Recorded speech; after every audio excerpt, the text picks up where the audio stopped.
बिस्मिल्लाहिर्रहमानिर्रहीम। टमाटर का सीज़न है आजकल और घरों में सबसे ज़्यादा जो सब्ज़ी लगाई जाती है वो टमाटर और मिर्च वगैरह। तो उसमें जो एक सबसे बड़ा मसला सामने आता है वो ये है कि टमाटर के ये नीचे वाले हिस्से पे यहाँ पे दाग लगना शुरू हो जाता है और उसके बाद वो दाग तकरीबन टमाटर के 1/4 हिस्से तक आ जाता है और टमाटर जो है वो खाने के काबिल नहीं रहता, वो ख़राब हो जाता है। तो लोग जो कहते हैं ज़्यादातर कि जी ये मेरे टमाटर को ये बीमारी लगी है और उसको ये वाला मसला है। तो इस बारे में आज बात करते हैं। बहुत ही इंफॉर्मेटिव, बहुत ही मुफीद वीडियो है, बहुत बेहतरीन मालूमात है इस वीडियो में आपके लिए। और साथ साथ में मैं आखिर में ये भी बताऊंगा कि अपने टमाटर के पौधों पे जो अपने घर में गमलों में या क्रेट में कंटेनर में लगाए होते हैं या अगर आपने क्यारी में लगाए होते हैं तो उस पर ज़्यादा से ज़्यादा फूल लाने का और ज़्यादा से ज़्यादा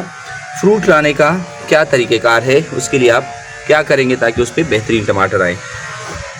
और ये जो दाग लगने का मसला है ये किस वजह से होता है, इसकी वजूहात क्या है और उसको किस तरह हम कंट्रोल कर सकते हैं। तो चलो शुरू करते हैं वीडियो।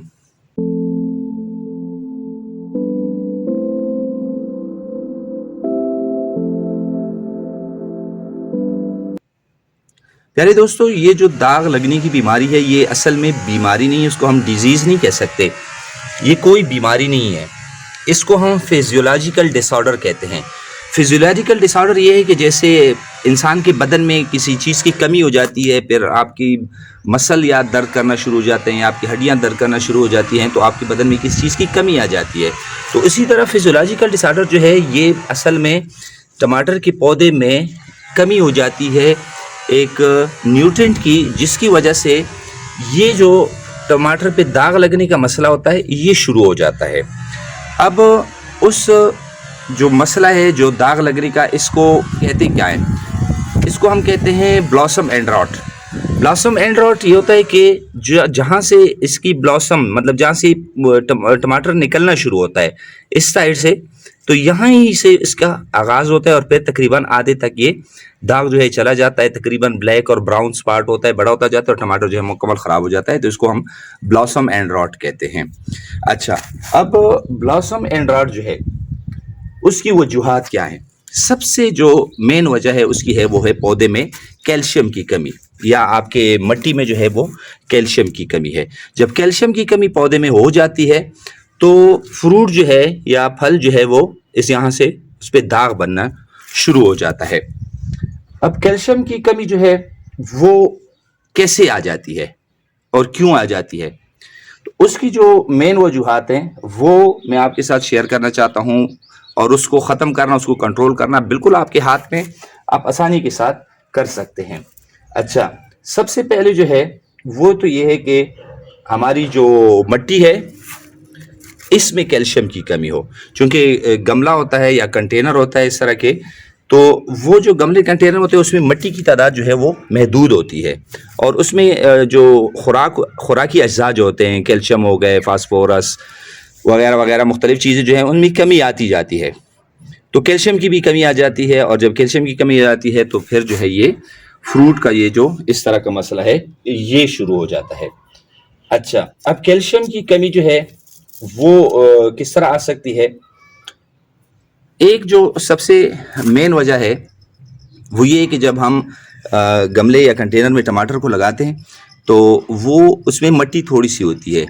और उसको हमने मुसलसल पानी देना होता है। कुछ जो दोस्त होते हैं हमारे, जिस तरह कि मैं खुद भी हूँ, सुबह हम ऑफिस जाते हैं और शाम को जब वापस आते हैं तो देखते हैं कि कंटेनर और गमले जो हैं वो बिल्कुल सूखे हुए होते हैं और पौधे मुरझाए हुए होते हैं। तो फिर जो है हम उनको भर के पानी देते हैं, गमला जो है पानी से भर लेते हैं और पानी जो है खड़ा रहता है ताकि हम कहते हैं कि देर तक उनके लिए पानी खड़ा रहे और पौधा जो है, फ्रूट जो है वो पौधा तरोताज़ा रहे। तो ये जो अचानक से पानी देना हो गया और सूखा हुआ था गमला बिल्कुल, फिर हमने अचानक से उसको पानी दे दिया, तो ये जो वाटर इर्रेगुलर वाटर या इर्रेगुलर इरिगेशन है, या जो हम कहते हैं कि बग़ैर कोई रेगुलर वक्फे के पानी देना होता है, यही सबसे बड़ी वजह है ब्लॉसम एंड रॉट की। आपने करना क्या है कि ये जो इसका एरिया है इसको आपने कांस्टेंट पानी देना है। आप उसके लिए वो ड्रिप का सिस्टम भी लगा सकते हैं, कोई ऑनलाइन आजकल मिलते हैं वो जो ड्रॉप्स गिराते हैं वो भी आप लगा सकते हैं। लेकिन इसको मुकम्मल आपने सूखने नहीं देना है और उसको भर के आपने पानी नहीं देना है कि आप उसको वाटर लॉग कंडीशन में आप इसको ले आएँ कि जिस तरह सेमोथोर वाली सिचुएशन होती है, कंटेनर ये फुल पानी से भरा होता है या गमला पानी से भरा होता है, तो ये इस कंडीशन में जो है टमाटर जो है वो इम्बैलेंस हो जाती है उसकी खुराक। और जब पानी की बहुत ज़्यादा कमी होती है तब भी यहाँ फ्रूट तक जो है कैल्शियम नहीं पहुँच सकता। अगर सॉइल में मौजूद भी है और ये बिल्कुल ड्राउट है और बिल्कुल सूखी हुई है जगह और आपका गमला सूखा हुआ है, तो वो कैल्शियम जो है वो मिट्टी से नहीं उठा सकता कि वो फ्रूट तक उसको पहुँचा दे। और अगर आप बहुत ज़्यादा पानी उसको दे दें तब भी जो है वो कैल्शियम जो है वो फ्रूट तक नहीं पहुंच सकता। आपने रेगुलर इंटरवल के साथ, रेगुलर वक्फे के साथ आपने इसको पानी देना है ताकि ये जगह जो है सिर्फ नम रहे, उसको आपने पानी नहीं खड़ा करना या बिल्कुल सूखने नहीं देना है। अच्छा, इसके बाद जो दूसरी वजह है वो ये है कि जो कम पीएच वाले या एसिडिक सॉइल होते हैं, तेज़ाबी और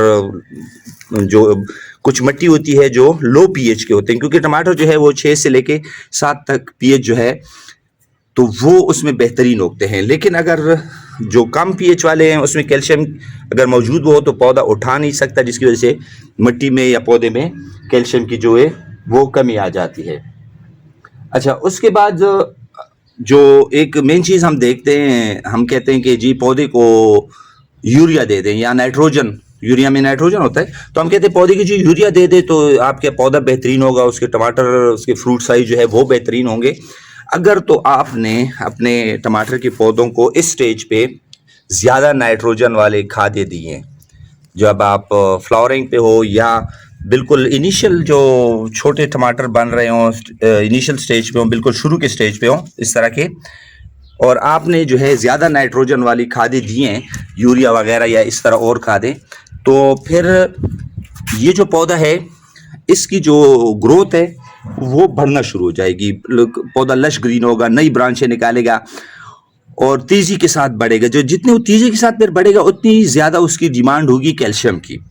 और जितनी ज़्यादा डिमांड होगी कैल्शियम की और उतनी ही तेज़ी से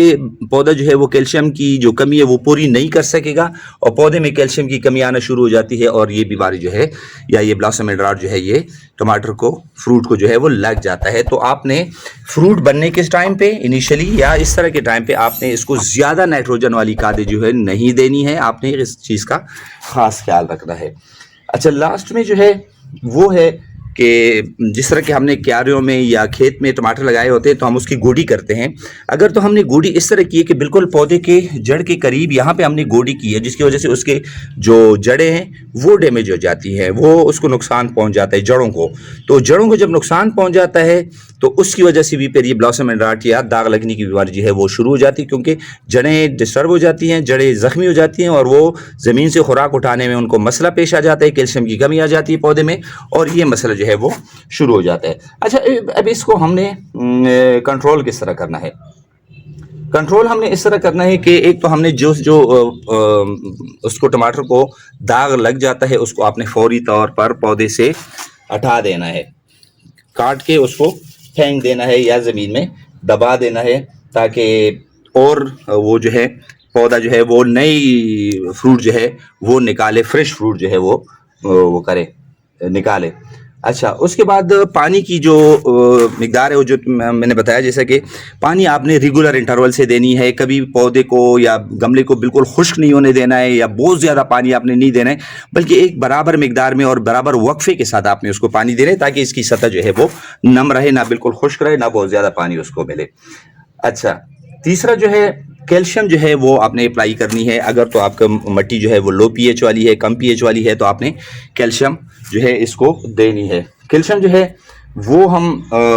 जो वो चूना है वो भी दे सकते हैं, और इसके अलावा रा जिप्सम या खाम जिप्सम जो है, प्लास्टर ऑफ पेरिस की बात मैं नहीं कर रहा हूँ, मैं जिप्सम की बात कर रहा हूँ, खाम जिप्सम, वो आप इसको दे सकते हैं, वो कैल्शियम का डायरेक्ट सोर्स है, वो आप जो है इसके लिए डाल सकते हैं। अच्छा, इसके अलावा जो हमारे पास एक शेल्स होती हैं, जिस तरह की ये अंडे की शेल है, इसको आप जमा करें और इसको ग्राइंड करें, क्रैश करें, पाउडर इसका बना लें, और ये पाउडर जो है फिर ये कैल्शियम का सोर्स है और इसको भी आप जो है इसके लिए दे सकते हैं, ये भी कैल्शियम के लिए ज़रूरी है। अगर आपने उस वक्त शुरू में आपने मट्टी को कैल्शियम या जिप्सम या इस तरह अंडे के छिलकों का पाउडर वो आपने नहीं दिया, और इस स्टेज पे आपके पास टमाटर आ गए कि जिन्होंने फ्रूट ऑलरेडी लगा हुआ है उस पर, तो फौरी तौर पर फिर आप ये कर सकते हैं कि इसको कैल्शियम की स्प्रे आप उस पर कर दें, तो वो जो है फौरी असर जो है उस पर करेगी। जो है मिकदार के बारे में बहुत ज़्यादा ख्याल रखें, उस पर हर जो कंपनी का वो है उस पर अपनी मिकदार लिखी होती है, उसी मिकदार के मुताबिक आप इसके ऊपर स्प्रे कर लें तो ये फौरी तौर पर जो है इस पर असर कर लेगी। अच्छा, इसके अलावा जो वही मैंने कहा कि नाइट्रोजन वाली खादें जो है ख़ासतौर पर यूरिया में इस्तेमाल करते हैं, तो उसका आपने बहुत ख्याल रखना है कि पौधे को मतलब बढ़ोतरी या सेहत के हवाले से आपने ज़्यादा जो नाइट्रोजन वाली खादें यूरिया वगैरह वो आपने इस स्टेज पे नहीं देनी जब आपके टमाटर छोटे हों या बिल्कुल इनिशियल स्टेज पे हों, तो उस वक्त आप इस यूरिया को या उसको अवॉइड करें, उसको नहीं दें। अच्छा, मैं वीडियो ज़रा लंबी हो गई, लेकिन चूँकि इन्फॉर्मेशन ऐसी थी कि इंशाल्लाह आपको इससे बहुत ही फ़ायदा पहुंचेगा। सबसे आखिर में अगर आपने अपने पौधे पे बहुत ज़्यादा फूल लाने और उस पर ज़्यादा फल आप कहते हैं कि लगे, और इस तरह के जिस तरह कि आप देख रहे हैं कि इस पर फूल और फल से भरा रहे पौधा, तो आपने सिर्फ 2 चीज़ों का इस्तेमाल करना है। अगर आप केमिकल इस्तेमाल करते हैं, घरों में ज़्यादातर ऑर्गेनिक फर्टिलाइजर हम करते हैं, सबसे पहले आपने जो है ये हमारे पास जिंक सल्फेट है, ये आपने तकरीबन 3 ग्राम या 2 या 3 ग्राम सिर्फ आपने लेनी है, बिल्कुल चंद दाने। और साथ में आपने उसके साथ ये जो है बोरिक एसिड या बोरान का सोर जो है, ये कैरम बोर्ड का पाउडर है, आपको स्पोर्ट्स की दुकान में 100 रुपए का पैकेट आपको मिल जाएगा। यहाँ से भी 2-3 ग्राम आपने लेना है, दोनों को पानी में हल करना है, और उसके बाद ये पानी जो है थोड़ी थोड़ी मिकदार में 7-7 दिन या 5-5 दिन के वक्फे से आपने अपने पौधों के लिए डालना है। तो आपके पौधे पे इंशाल्लाह बेतहाशा फूल और फल जो है वो आएंगे। उसके फूल जो हैं वो गिरेंगे नहीं, और तमाम के तमाम फूल जो हैं वो आपके फल में कन्वर्ट होंगे। तो ये किचन बहुत ही मुफीद बातें हैं, और इंशाल्लाह इससे आपको फ़ायदा होगा। ये गाइडलाइन है, अगर आप इसको फॉलो करें इंशाल्लाह आपके टमाटर घर भी आपको इतने टमाटर मिलेंगे कि आपको मार्केट से लाने की ज़रूरत नहीं होगी, और उस पर ब्लॉसम एंड रॉट या दाग लगने की बीमारी भी नहीं आएगी। कोई भी क्वेश्चन आप कमेंट सेक्शन में पूछ लें, इंशाल्लाह आपको जवाब ज़रूर मिलेगा।